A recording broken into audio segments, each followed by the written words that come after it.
Good afternoon, everybody. I'd like to welcome you to today's meeting of the Escondido Traffic Safety Commission. I'd like to start out by taking a roll call of our members here. So I will begin with the roll call with myself, Lori Hatley, I am here. And we'll go to Rachel Castlebaum and Commissioner Gurney. Present. And Commissioner Grothin. Present. And Commissioner Grakowski. And Commissioner Rendon, and Commissioner Spoonmore. Right, we have a couple of people missing today, but I assume we still have a quorum. We have a quorum. Yeah. Perfect, all right. Okay, then we'll move on to our flag salute. Everyone could please rise for our Pledge of Allegiance.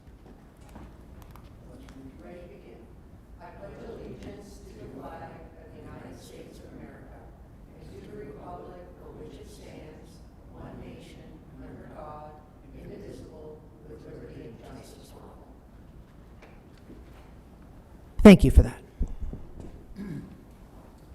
At this time, we'd like to see if there's anybody that has submitted a ticket to ask for oral communications at this point. None have been submitted this time. Anyone in the audience, did you want to speak? I didn't know where to sign in or where to get the form. Do you want to speak on an item that's on the agenda or an item that's off of the agenda? An item that's on the agenda, yes. Okay, we'll wait until Number 6. Number 6, okay, Gamble Street? Yes. Perfect, we'll have you come up. Thank you. That's perfect, sir. Thank you so much for being here. Then we'll go on to approve the minutes from our last meeting that we had 3 months ago. And hopefully you've all had a chance to review those minutes. I'd like to see if there's a motion to go ahead and approve those minutes. I move to approve the minutes. Perfect. Thank you, Commissioner Durney. And a second? I'll second. Perfect. Thank you so much. And we'll take a vote. Voting is open. You can use your touch. And just click submit vote after you've selected your vote. Okay, and it looks like our minutes were approved from the last meeting. Motion approved 4-0. Okay, then we will go on and start with our items. We have, it says item number 4, staff to provide information only, progress update via PowerPoint on recent work on the CATS, which stands for Comprehensive Active Transportation Strategy, Community Transportation Needs Assessment, and Mobility Element. Thank you, Commissioners. I am going to turn this over to our two able colleagues and consultants from Fair and Peers, Katie Cole and Emily Turner, and they will kind of do a tag team back and forth. I don't think you need me up here while they're speaking, so I'll turn it over to them.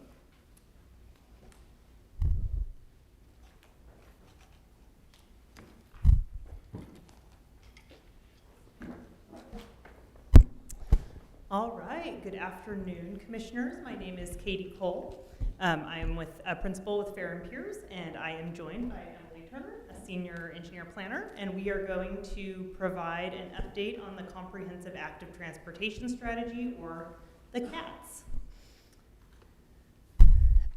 So this afternoon, what we're going to talk about is we'll give you a quick project overview, just so that we are all on the same page about what is included in this project. We have some updates for you on outreach that we have been doing in the community and some findings related to those outreach. And then we are going to talk about Assembly Bill 43, which is a bill that provides some flexibility in how speed limits are set. And we just want to update you on those opportunities. And this is some information that will ultimately be included as part of the CATS project as well. And then we'll give you kind of a status of next steps and what we're doing next for the project. So the CATS project, the Comprehensive Active Transportation Strategy, is it's kind of the umbrella component of 3 different pieces. So one is the Comprehensive Active Transportation Strategy itself. We are also doing, and we have completed, a Community Transportation Needs Assessment, or a CTNA, and I'll tell you about what that is in a moment. And then these 2 pieces of documents will help inform a general plan, circulation, or mobility element refresh. So the comprehensive active transportation strategy is really looking at developing both policy and projects where the vision kind of achieves this idea where people can travel throughout the community from the age of 8 to 80 with or without a vehicle. So by walking or biking, also connecting with transit via those modes. And so really we are trying to, as step one, understand how people are currently getting around the city. We've been going out and getting feedback from the community on where they are biking and walking and where they are seeing really great opportunities for new facilities or really big barriers to walking and biking. So that's all outreach that we have been completing to date. Goals of this project, you can kind of read them here, but really just creating a really dynamic transportation environment, giving people a lot of transportation options, and all of that leads to all of these great things like creating a more vibrant city and economic development and all of those things. So that's the CATS portion. The Community Transportation Needs Assessment is a very specific document that was prepared via a grant that was provided by the California Energy Commission and was awarded through California's Clean Mobility Options Voucher Pilot Program. So a lot of acronyms here, but really this is focused on kind of the core part of Escondido, so the most economically challenged part of the city. And really it's to look specifically at getting around that core part of the city and asking the community about what types of transportation options and barriers they have or that they're looking for. The final kind of overall document that is part of this suite of documents is refreshing the mobility element or the circulation element. This is part of your general plan, and the purpose of the mobility element is to identify the future transportation needs of the city. So that includes roadway needs, which can encapsulate additional travel lanes, can also include bicycle facilities, pedestrian facilities. And so ultimately we'll be including the projects that we identify through the comprehensive active transportation strategy, and really kind of going through the mobility element to have it reflect a more kind of a complete streets approach. And all that means is that your streets are kind of safe and useful for all users. So vehicles, bikes, pedestrians, and transit. As part of that mobility element update and as part of this project, we're also updating design guidelines for active transportation facilities, so for bicycle and pedestrian facilities, and using this design guidelines to really put into place. There's been a lot of research and a lot of documents from both the state and the federal government that provide information on complete streets and how you should design them. And so we will be kind of taking the best practices from all of those different resources and creating a design guidelines for the city to use as you're implementing facilities. In addition to that, we will also be reviewing city policies and kind of providing information and advice on how to incorporate best practices, specifically city policies around bicycle and pedestrian facilities. And so we know that you all will be able to provide us with some input to that, so we welcome that very much, and Craig definitely has been providing us with information that he gets from this group. So now we'll transition over to Emily to talk a little bit about the community outreach that we've completed to date. Great. Yeah, thanks, Katie. As Katie mentioned, a large component of this project and sort of these three elements of the project is outreach and actually engaging with the public to identify the needs of the community before making any recommendations as to the network and ultimately which projects will be prioritized. So here's a glimpse into the timeline of this project as a whole. We've sort of broken it up into three phases. The first being that existing conditions assessment, again, really looking at the needs of the community. That's the phase that we have just now wrapped up and are now entering phase 2, which is where we start to take those identified needs and turn that into an active transportation network And like I said, start to prioritize projects in terms of where is the greatest need and which projects need to be prioritized as part of this development process. And then the last phase, which we're not quite there yet, but phase 3 is where we actually put these plans into place. We put together drafts. Obviously, those will be shared with the public as well for input. But that's sort of the 3 phases that will be that we have broken this up into. So here's just a glimpse into the various events that we hosted as part of this outreach. As you can see, our outreach we feel is pretty comprehensive. And that was thanks in part both to the city's effort as well as the grant that was received through the CMO. So as part of that, 2 really critical pieces of the outreach were the community survey and the interactive feedback map. Those were both available through our website. So folks could fill out the survey. Again, that was very much tailored towards identifying the needs of the community, and then as well as our feedback map, which is where folks could actually go into the map and identify locations of concern and directly provide that feedback. And then we'll be using that to ultimately inform prioritization.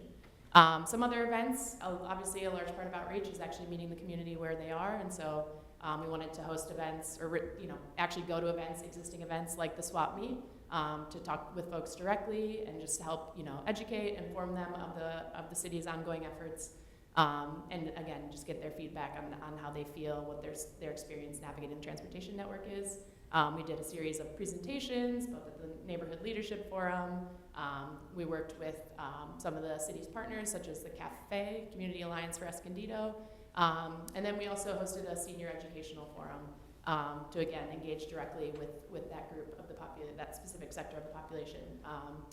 Our largest event was the public workshop. That's where we really, invited anyone to come in and attend. We had a bunch of interactive activities set up to, again, just try and capture more and more feedback. And then we also did a lot of school-focused outreach. And so as part of that, we did a series of listening sessions where we met with a group of schools directly and asked them to share their feedback and what their experience is, both parents, students, anyone that school administrators to share their feedback on their experience. And then as sort of a follow-up to that, we hosted, again, with support from other consulting support, we hosted a series of school walk audits, and so that's where we actually went out in person, walked, the nearby routes to the schools, again, invited school administrators to come and voice their concerns directly, and then, of course, documented that, and we'll ultimately be using that to inform our Safe Routes to School plan. So here's where I touched on a little bit already, but just a quick breakdown of what these listening sessions actually looked like. We held 5 total, and we ended up meeting with representatives from over 30 schools. So essentially every public school in Escondido was invited, as well as some charters were invited to attend these sessions. We had participation from over 75 people, which we're really happy about. And during this time, again, a lot of it was education focused, so we wanted to just, let them know what was going on, give them an overview of the project, and what the Safe Routes to School program will look like, and ultimately just give them space to voice their insights and concerns regarding the existing challenges at their respective schools.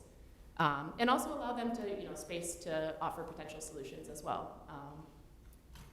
And like I mentioned, so then we also did the walk audits as a follow-up to that. So we weren't able to do walk audits with all of the schools, but we did host them or conduct the walk audits with 11 of them, 7 of which were in that CTNA study area that Katie mentioned, which just really represents sort of the central core of Escondido.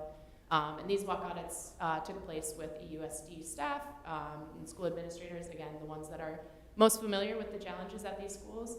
And they voiced concerns regarding traffic flow, sign visibility, congestion, general active transportation related issues, and really anything they see coming up on a regular basis. So those are really effective as well.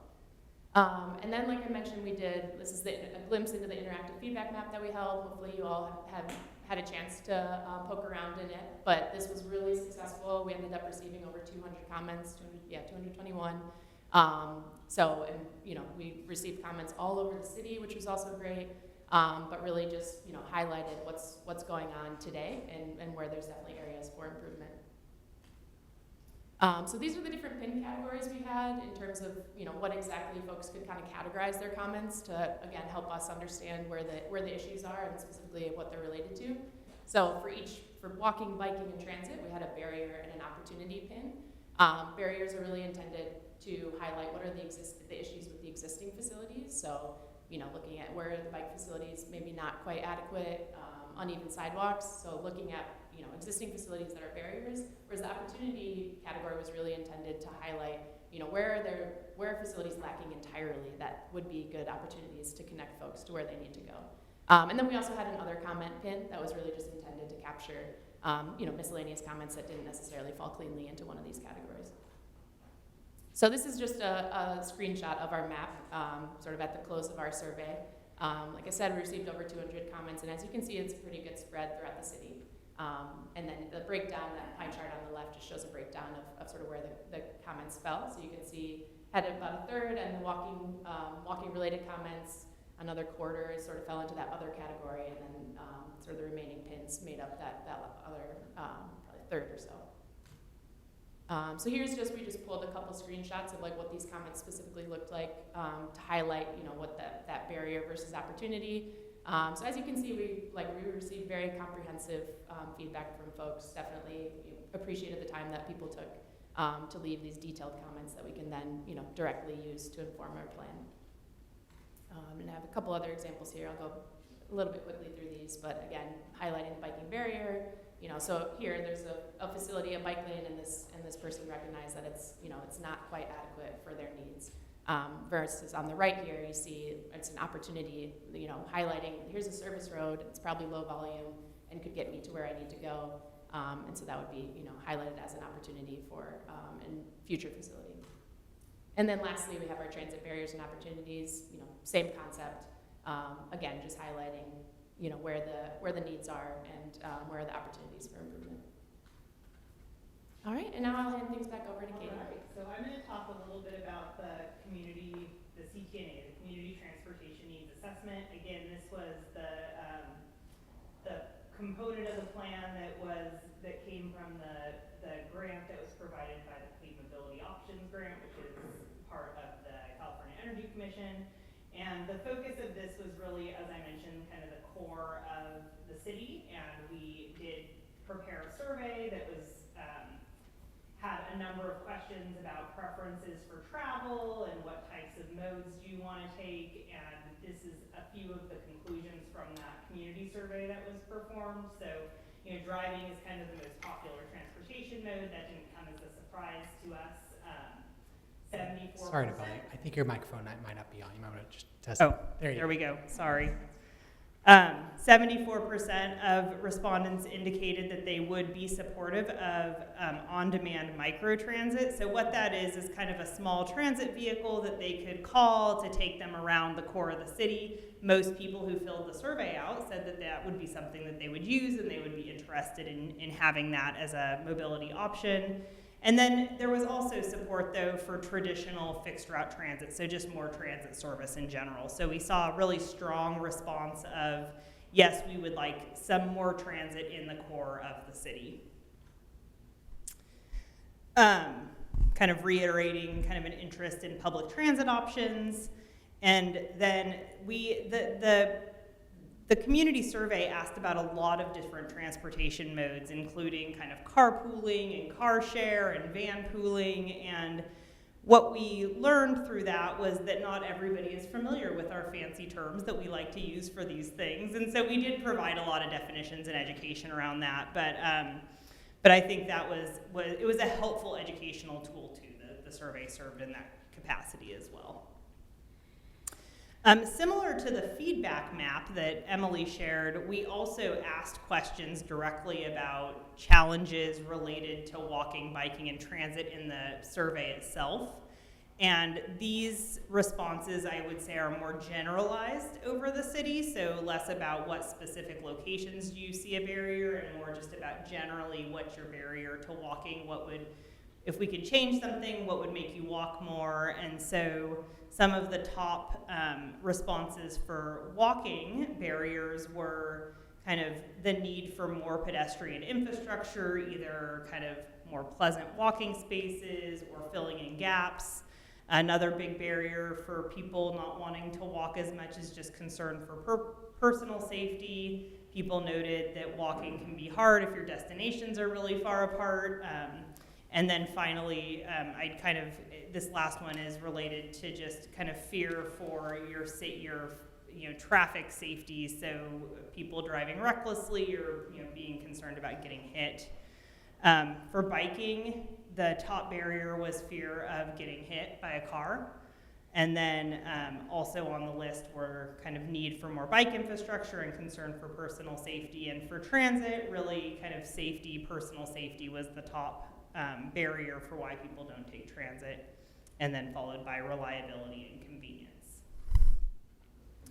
So now we'd like to, so that kind of covers all of the kind of the status of where we're at with those different documents. We wanted to talk a little bit about some specific opportunities related to speed limit reduction. Emily's going to talk a bit about why, but speed is really critical when it comes to, as you just saw in the last slide, we heard a lot from people about concern of reckless driving and getting hit. And so speed is really a really important consideration as we're thinking about walking and biking, and we're trying to develop an 8 to 80 network where people feel comfortable from being a kid up to being a senior. So we'll talk a little bit about some opportunities that we just want to provide a little education around. Awesome. So yeah, as Katie mentioned, speed is really critical when we're thinking about transportation safety. And the reason it's so critical is because of this concept of kinetic energy, which is, it's maybe been a while since you've heard that term, maybe high school physics class, but we use it a lot actually in the safety sphere, because kinetic energy directly dictates, the transfer of kinetic energy directly dictates the result of a crash.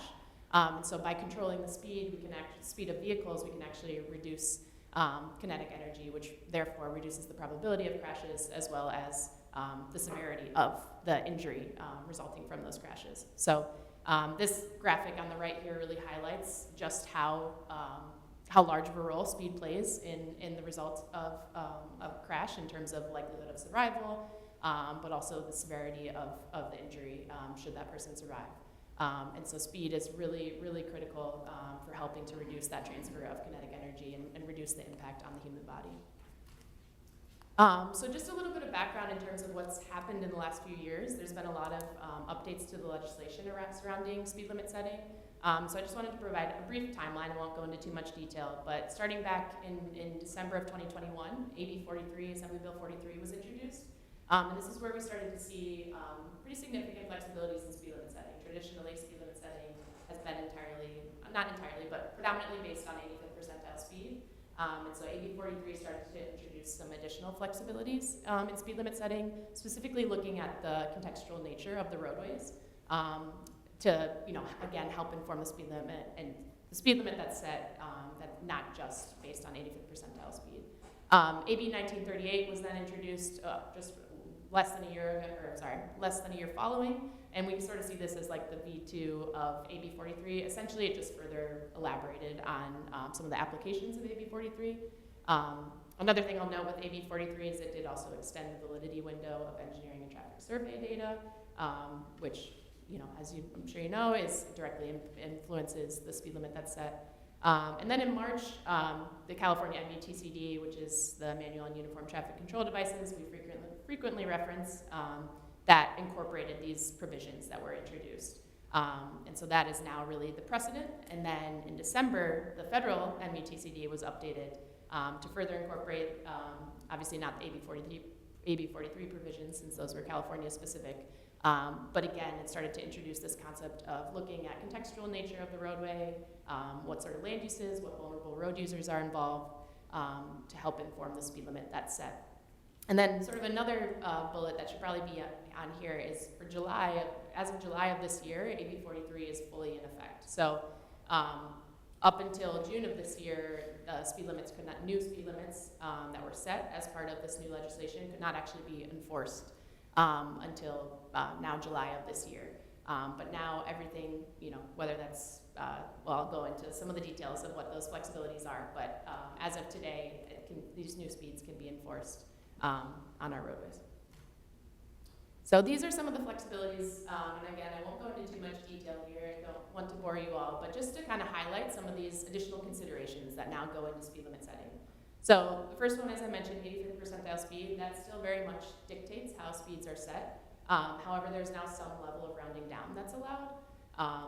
And so, again, that sort of serves as your starting point, but then you start to see some of these other flexibilities, such as safety corridors, which this is the concept of like if any of you have heard of a high injury network. So a high injury network really just highlights the roadways in the city that are where the most severe injuries and most severe crashes are occurring. And so through AB 43 and the California METCD, these roadways or corridors are now eligible for a 5-mile-per-hour reduction, should the city identify them as such. And then the bike ped generator, similarly. So this was a flexibility that was a consideration previously, prior to AB 43. But essentially looking at areas with high concentrations of bicyclist or pedestrian activity, and again allowing 5-mile-per-hour reduction on those roadways. And then lastly, there's the business activity district designation, which is entirely new as part of this new legislation.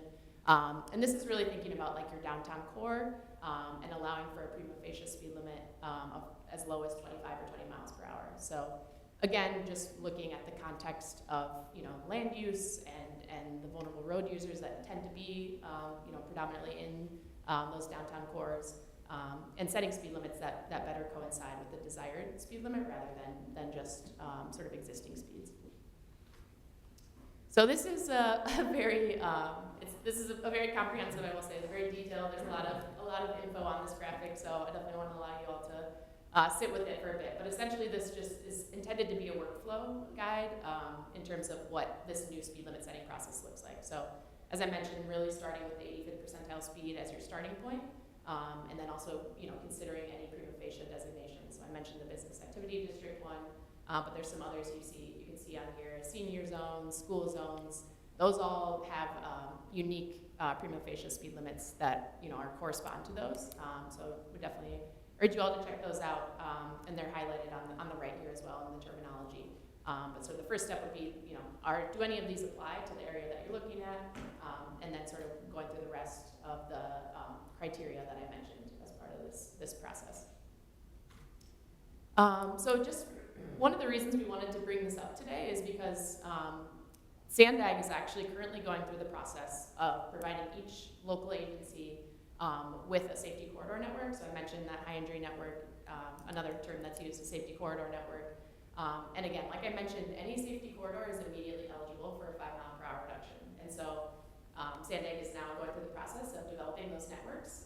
And so likely definitely in the next couple months, the City of Escondido will be receiving their respective safety corridor network. And essentially all the roadways that show up on that network will be eligible for a 5-mile-per-hour reduction.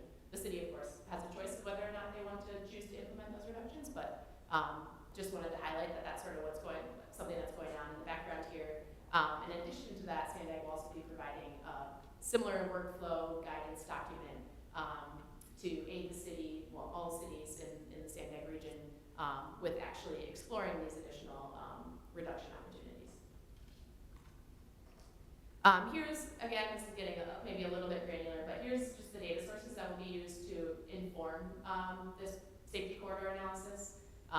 So SANDAG is currently going through developing their regional Vision Zero action plan, and as part of that, they have a very nice clean collision data set, and that's the same data set that will be used really as the foundation of this analysis. And then the 3 other data sets that will inform the development of the safety corridor network are disadvantaged communities, and those will come directly from Cal Enviro Screen, as well as the US DOT has a federal level equitable transportation community explorer that additionally identifies disadvantaged communities. So the combination of those 2 data sets will be used to identify disadvantaged communities in each local jurisdiction. Vulnerable populations, METCD defines vulnerable populations as seniors over the age of 65 and over, and then youth under the age of 15. So the SANDAG will be using American Community Survey data for that. And then lastly, looking at schools. So proximity to schools as another key element of the safety corridor analysis, and SANDAG's open data portal will be used for that. All right, so bringing things back to the project, just wanted to quickly touch on what the next steps look like. As I mentioned, we're now officially in phase 2 of the CATS. And so as part of that, we're developing, you might have heard the term level of traffic stress, but we'll be doing an exercise like that specifically for bicyclists and pedestrians. So looking at the general comfort of each roadway within the city, and then also looking at sort of the existing connections and where there's demand for these modes. And then as a second, again, outreaches will be taking place throughout this project, but specifically in phase 2, for outreach, we'll be, wanting to get feedback from the public on which projects should be prioritized. Obviously, we'll come up with an initial list of recommendations, but we'll really, be leaning on the public to get their input on which projects, they feel passionately about and where there's the greatest need for them. So with that, I know we've been talking for a while here. Wanted to open it up for any questions, and just thank you for the time to present me. Thank you. Thank you so much. Thank you for all of your work in this. It's a lot of work. Thank you. We appreciate it. Commissioners, do we have any questions for staff? Their review?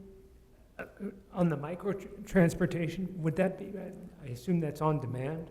Yeah, so microtransit, like if you're familiar with the Notion side, the O-Side shuttle, in Pacific Beach, the PB shuttle, or it's Beach Bug, I think it's called, it'd be that's microtransit in a nutshell. So yeah, essentially an app-based, similar to Uber, except it's a shuttle, so you're able to transport more people, generally 10 to 15 people in the shuttle.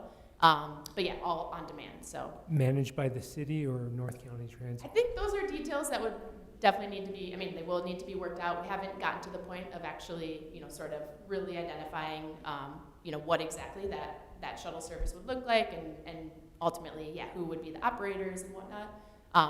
But yeah, there's definitely different approaches. You'll often see like a public-private partnership, but that would need to be discussed. Yeah. And the next step of the CMO grant is that once you've completed your community transportation needs assessment, you then become eligible for implementation funding for a pilot project. And that would more than likely be city run initially, but it's I think it's a $1.5 million grant to do implementation of the mode that came out as kind of the strongest need, which in this case, microtransit, that kind of beach bug system seemed to be the most popular from the community transportation survey. It sounds like it would. Yeah. Okay, anything further? Questions? Okay, thank you very much. And we'll move on to item number 5, quarterly report by staff on the progress of various city projects that improve transportation options for residents and travelers within the city. Thank you, Mr. Williams. Thank you, commissioners, and thank you, Katie and Emily, for that briefing. And I want to say too that I think it's advantageous that they both gave us a good overview of what the CAT study was, because we've got 2 commissioners that weren't here before to get a sense of what we were going to be doing. So I'd say we're about 2/3 of the way through the process, or anticipating to be done the spring of next year. So it's a great opportunity to kind of see what we've been doing. It's been a really good effort. It's a pretty major effort on the part of the city to really take a good look at what changes could be done to the mobility element, as well as what changes could be done to the network.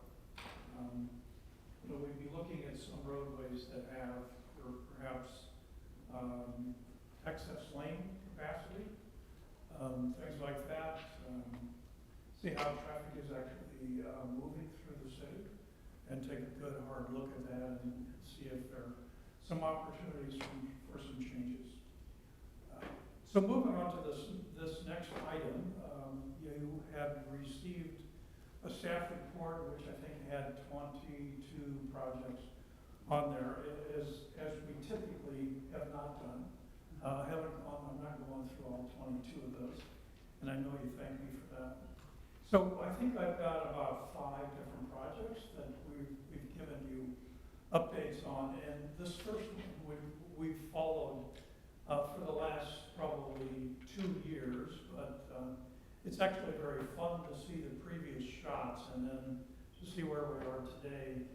Upper left here we've got Escondido, and the bridge was just getting started, and the pavement is all dirt, and we see a little bit of subbase coming along in December of last year. We're in the final stages for opening up up here in July. And then it's right around the end of September, the roadway did open for traffic. They are still doing work on it, particularly on the southern section, but it's a very useful connection, particularly for the southwest part of the city. There was a lot of circuitous traffic trying to get around and over to various locations in that area, and this gives them a pretty direct shot. The other really good thing is that we've got buffered bike lanes on the entire section and an entire section of sidewalk, which is we're really happy to see that. And I think we added another 2 traffic signals to the city system, and both of those, a couple of them are still in flash for right now, but I think they're all going totally live in about 2 weeks. Grand Avenue, I know you all have followed through at least the first phase, and now we've just literally started the second phase. It started on Monday, I think last Monday. This is a shot from yesterday.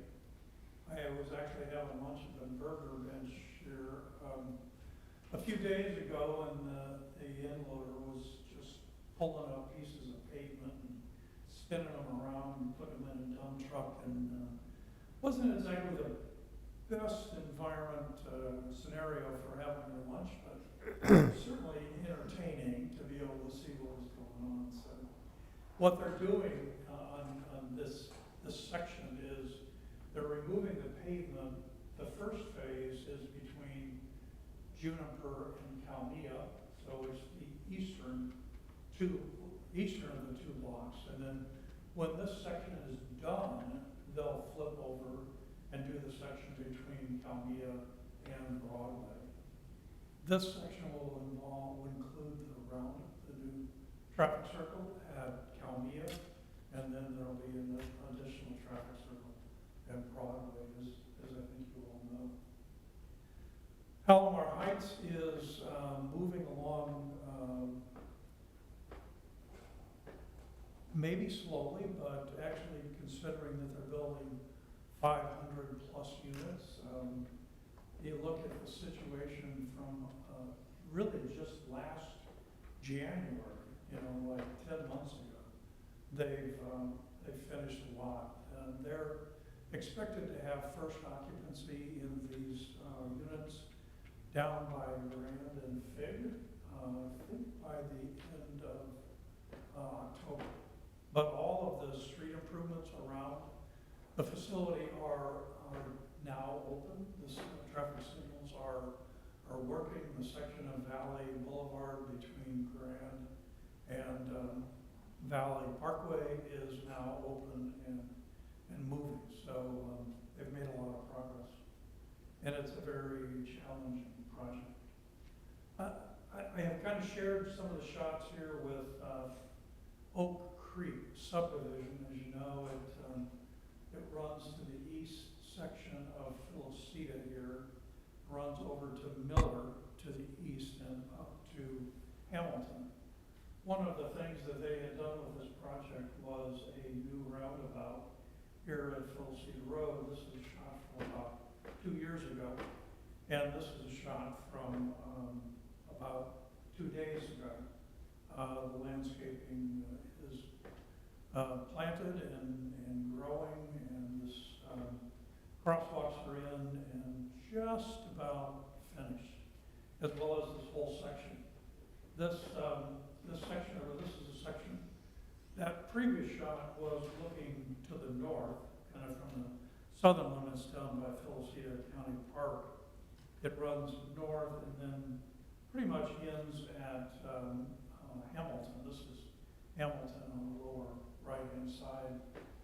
This is a southbound shot of just south of Hamilton. It says Miller, but don't believe me, I was wrong. Interestingly, that we have buffered bike lanes on both sections of that road, and then Philocita has bike lanes that literally go into all the way up to Center City Parkway. We did implement a kind of a temporary curb extension here on the corner.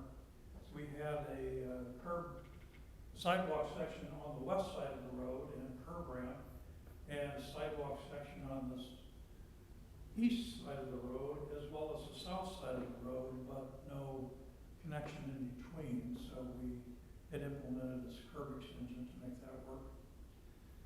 I think the last project I'm going to talk about is every year we have a street maintenance program where we spend $3 million on various pavement improvement projects around the city, and we all see those because we drive the roads and all of a sudden they're really nice and smooth, and we've got fresh striping. But one of the things I wanted to point out with these pictures is that in a lot of cases, we've added high visibility crosswalks where there were no crosswalks at all. This is the case at Citrus and Glen Ridge, just about 2 blocks from 2 different schools. And these yellow crosswalks indicate that they are school crosswalks. The lower left are some high visibility crosswalks we added in Bear Valley. The upper right is actually a protected walkway along Citrus that was originally requested by one of the council members, that he was concerned about school kids walking along the edge of this roadway, and asked if there was something we could do, because the school is between Reed and Patterson, and kids frequent this area. There's a shot of it from the bird's eye view from a pedestrian.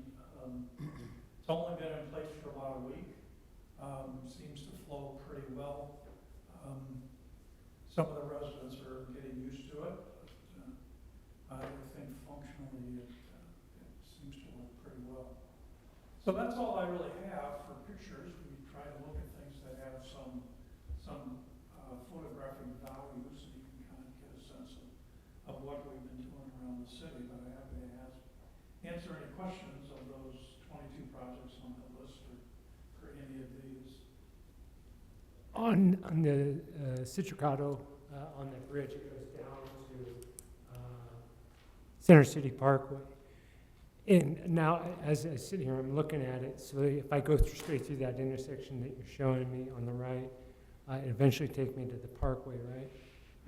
And is that intersection going to have traffic controls change? Because I presume, because I'm going to use the bridge now.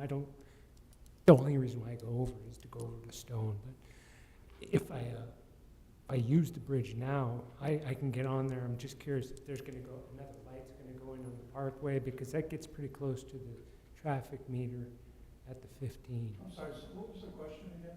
I'm curious if there's going to be a change to the controls at the Center City Parkway in Citricado. This goes through to Center City, correct?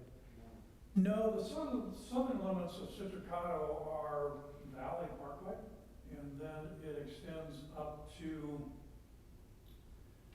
Citricado actually extends up to Auto Parkway. Right.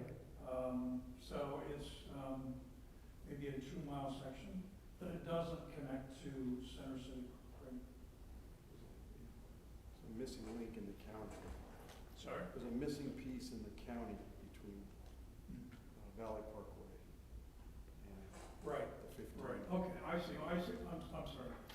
I wasn't thinking fully to the east. There is Citricado does extend to the east as a fully developed roadway, and it terminates about, I'd say, half a mile to the east. And then there's a gap in there. There's right of way that the city owns, and then as you know, Citricado extends all the way to the east to Center City Parkway, but that section of Citricado is basically a rural 2-lane road. I don't know, maybe Owen could speak to the future plans for that, but I don't believe that it's on the multi-year program.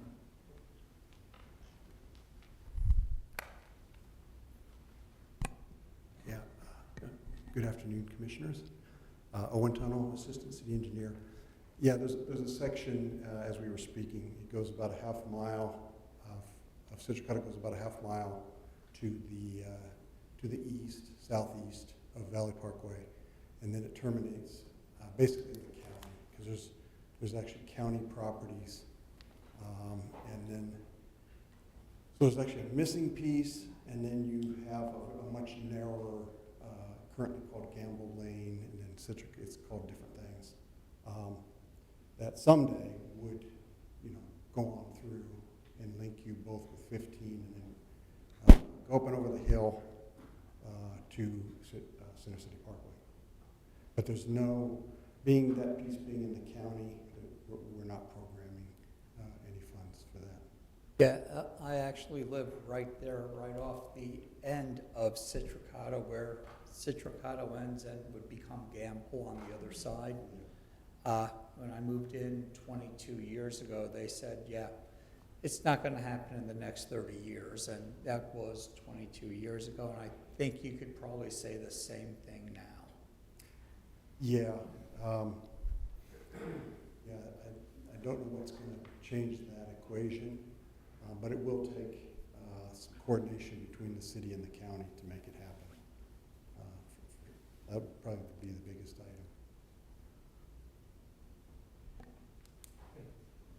Any other questions?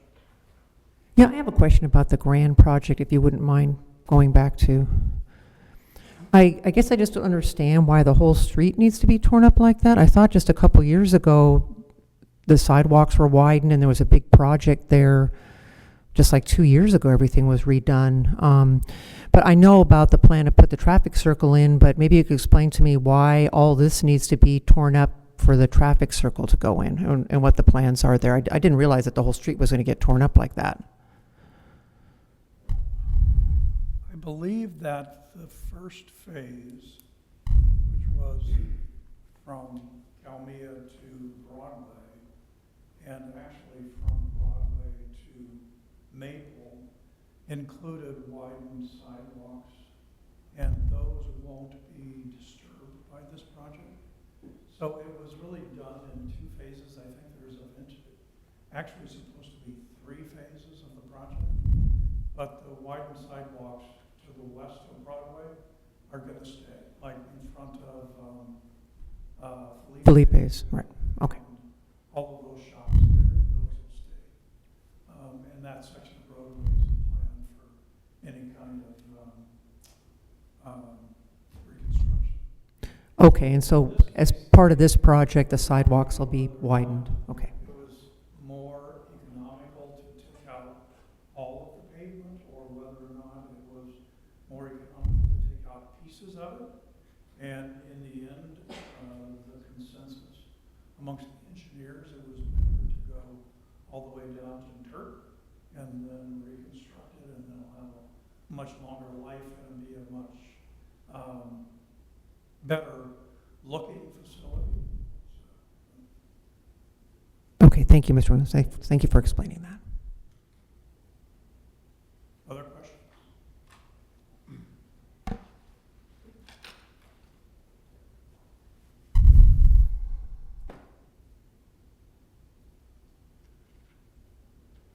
Next item. Okay, so we're at item number 6 then, with the citizen submitting traffic concerns in the area of Gamble Street, in particular 1234 Gamble.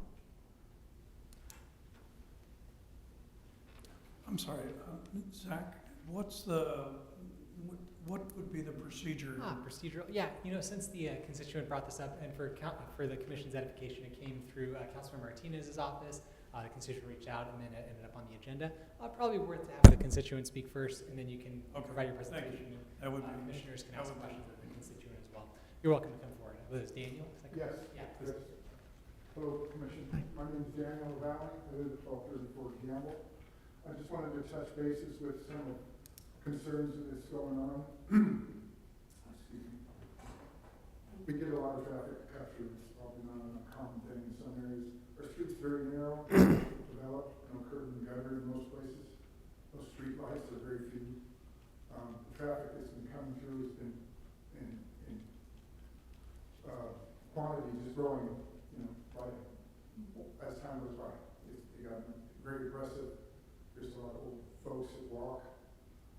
Myself and my dogs, it's a safety issue.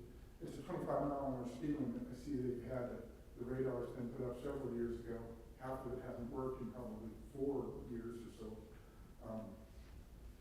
Like I said, it's a safety issue that keeps growing. My father-in-law walks out there. I see him, and he has to dodge traffic. There's certain times of the day you can't cross. And it's, like I said, it's a very narrow street between Lincoln Avenue 78 to Elmore on the other end. And I don't know what can be done. I don't know what stage the lights that we're in, that we're reading the radar, since, like I said, it has not been a deterrent. I don't know what it is. It doesn't appear to collect data that I'm aware of. So I don't know where the city stands in trying to help us resolve the issues that we have on our street. If there's anything I can add to that, please ask away. When you say you don't think it makes you feel unsafe, Very. is it because you're walking along, which, like you said, I took a quick look at it. I didn't drive it. Without curb and gutter and everything That else, was my it's very narrow. Traffic has to, somebody's got to slow down to let other traffic pass in the other direction. Like I said, the amount of traffic that's coming through there, I don't know, they're trying to get from the freeway to the other end of town, Valley Center, the casinos, whatever the traffic's doing is an excessive amount. Unbelievable. Morning, noon, and night. And I don't know what, GPS, something's channeled people through here at an unbelievable rate. I speak to everybody, and like I said, something was done at some point to have brought these, radar up there. The city put them up, I would imagine. I've just been trying to, in the last few months, trying to find out what, where they're at with this, to find out if there's anything more that can be done. They've tried to repair them, and apparently they're no good. You have to buy more, so I don't know what good it would be to spend money on that if it really doesn't, give you any data to tell you the amount of traffic, the speed at which they travel, and any other determining factors that would help you guys decide what kind of action that can be taken to deter any of this. And the commercial traffic is unbelievable as well. I mean, large trucks coming through this little narrow street. And if you look at any of, you can go through, Ash, Fig, Broadway, or any of the other streets, but they're cutting through and they're traveling at a high rate of speed. I could only guess in half the time what speeds they're kind of traveling. And I know it doesn't seem like there's any immediate answers. I said, just kind of look to the city for any guidance and any ideas and anything that could help us try to mitigate the problems we're having there. So you're saying that the radar feedback signs are not working? They're not working as in they're not resolving the problem, or they're physically not working? The northbound side works. The southbound side hasn't worked 3 or 4 years or more. I'm not even sure. I can't remember what year they were put in. I was kind of hopeful that it would, but even then, there was the traffic that is in the last few years. My father-in-law's truck got smashed into twice in front of our house in 22, and damaged it too. It was almost total both times.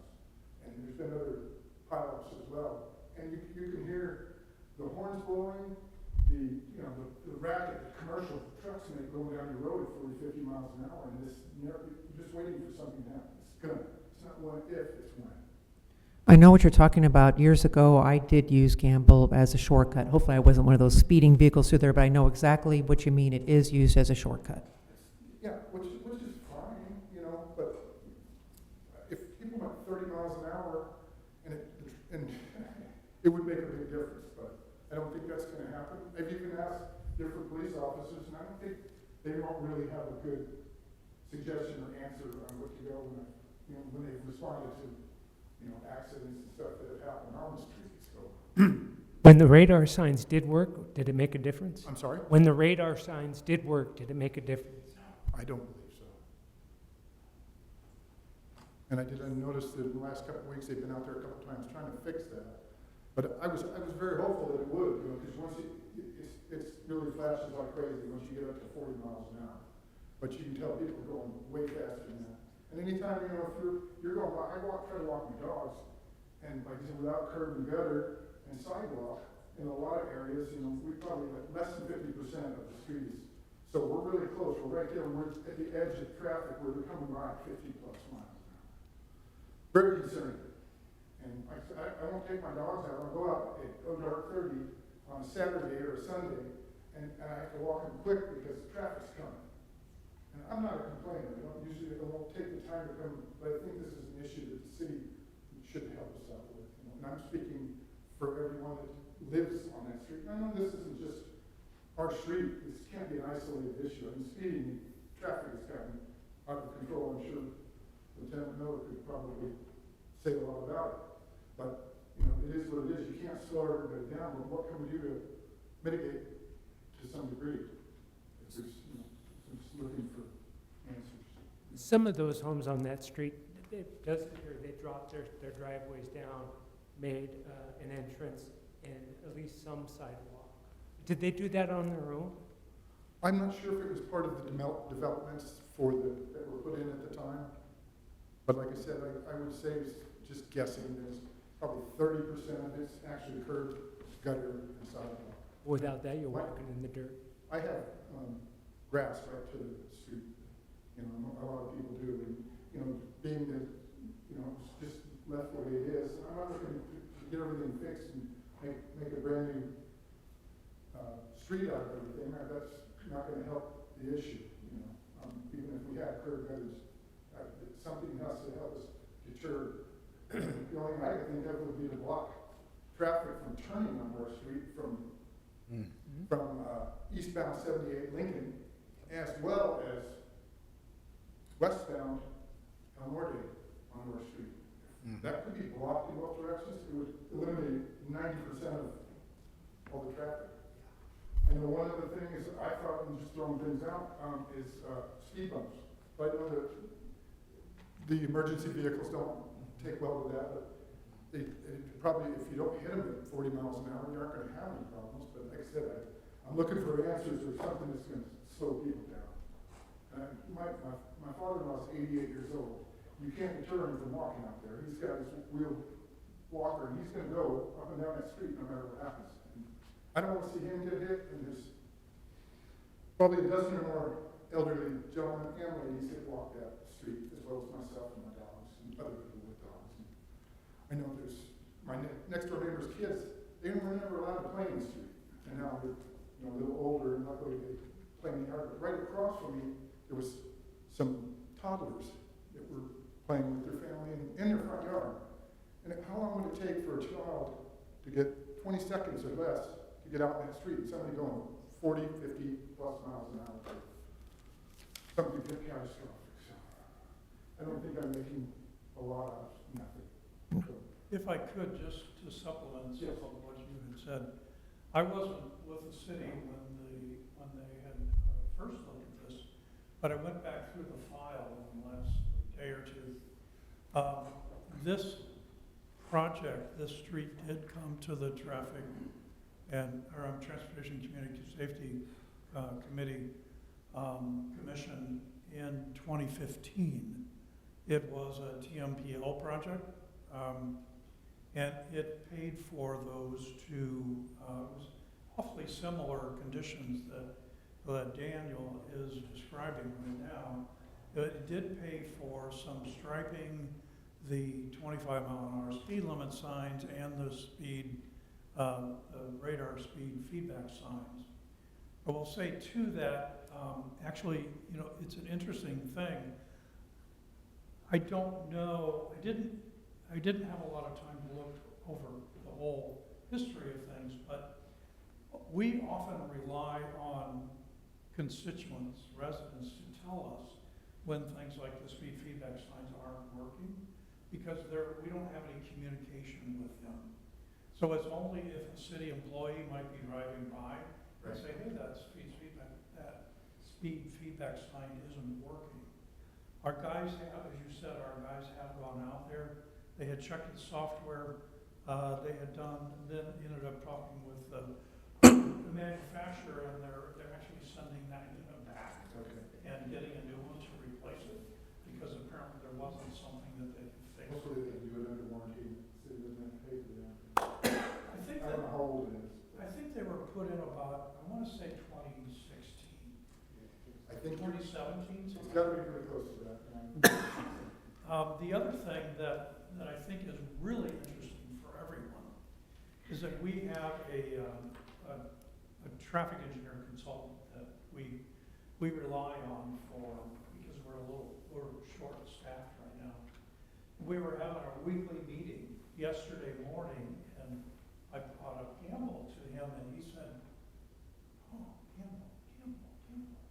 This guy was a city traffic engineer for the city of Escondido for like 35 years and knows a lot about this. Anyway, he says, you know what?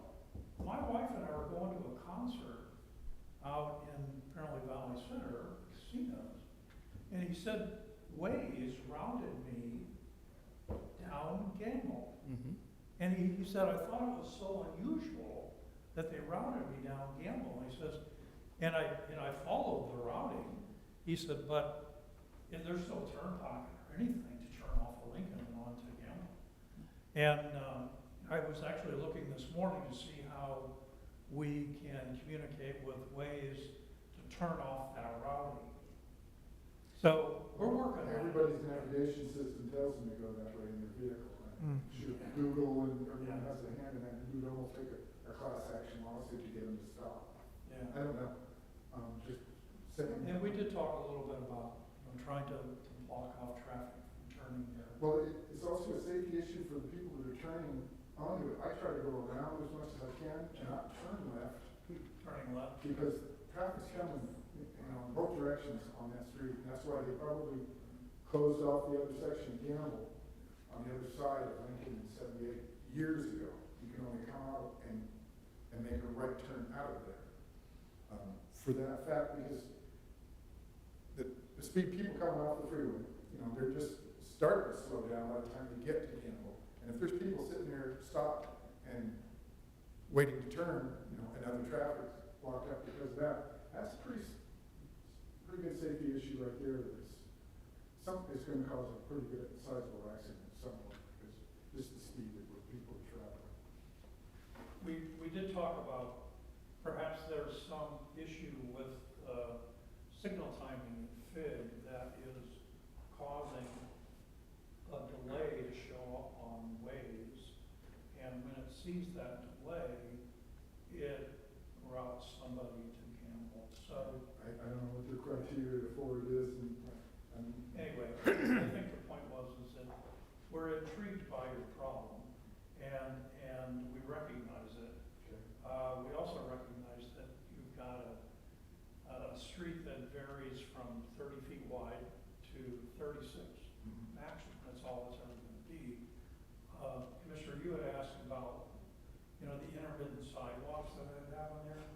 When a developer comes in and wants to develop a parcel or two, they're obligated to improve that roadway to a current standard, and that current standard includes a sidewalk and curb and gutter.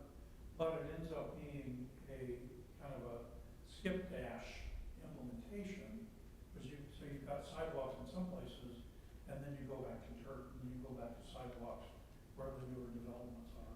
I think most of us on the east side are large property, and most of us have been there for decades or more, a long time. And my neighbor was retired SCG&E, he'd been there, he told me the history of the street for 60-some years, so I've got an intimate knowledge of what has transpired all that time.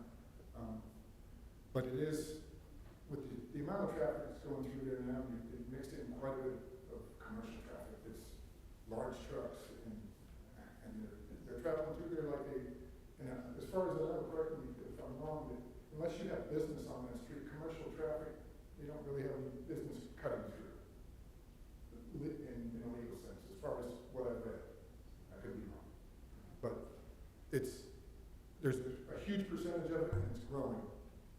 And like I said, the speeding is off the charts. I can't believe there hasn't been more accidents. Well, I think it's probably a no-brainer that maybe we could look into prohibiting left turns both on Gamble and the next street down from Gamble before Fig, where people make left turns for both what you're stating and also because of the backup that it causes because there's no left turn lane in there.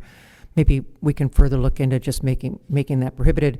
I don't think we could probably do anything about prohibiting westbound El Norte traffic from making a left turn, but at least that would be, it would actually kill two birds with one stone. It would stop at least the northbound traffic from speeding through that made a left from Lincoln, and then it would stop the hazard of the number 1 out of 2 lanes being blocked by left turn traffic waiting for the At least westbound traffic to clear. At least when they do turn left from El Norte, they have a dedicated center lane that they can, you know. And then I'd like to ask our representative from EPD, do you know if there's been any traffic officers that have maybe sat there, maybe tried to run a little radar or something like that? Yeah, this is a known problem. We've gotten complaints from other neighbors on that same street. We've been out there. The enforcement is a temporary issue. People tend to forget quickly once we leave. So we are aware of it, and my traffic officers do report that they have a significant number of vehicles traveling well above the speed limit on that street. Okay, well, thank you very much, sir. And we're going to direct staff. We'll look further and see if there's any other ways we can mitigate it, and I assume we're probably going to be looking at least getting that radar feedback sign repaired. Commission, thank you all for your time. Thank you so much, sir. Thank you for your time. All right, then that will bring our meeting to a conclusion today. Do I have a motion for adjournment? So moved. Okay, do I have a second? Second. Okay, great. And we'll take a vote.